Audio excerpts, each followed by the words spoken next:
nhóm đừng mà lên challenge thôi mày té mày lên mày ai vậy nè cứ lên cho mùi nắng in lên challenge như kia cận challenge một pon riệt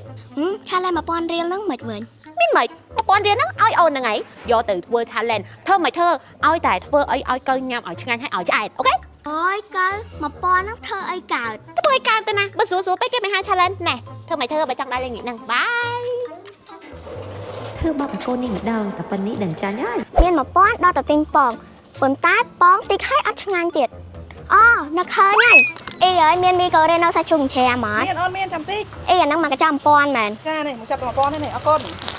កៅអើយអូនមកដល់ផ្ទះហើយ ý hay nó mới lên rồi đấy អូនមានលុយ1000មែនអូនទិញមីកូរ៉េណូសាច់ជ្រូកជ្រាម hả mi cổ đây nó lớn miên thôi chứ sẽ trùng chémទៀត មាន đâu mà bị nào អូនឃើញតាម Facebook ក៏គេថាមីកូរ៉េណូសាច់ជ្រូកជ្រាមហ្នឹងឆ្ងាញ់ហើយច្រើនទៀតក៏ដឹងតែកឯងញ៉ាំឆ្អែតមក chớn bác kia men ta lòng chất spi gram nè hay mà tao mà buôn riết này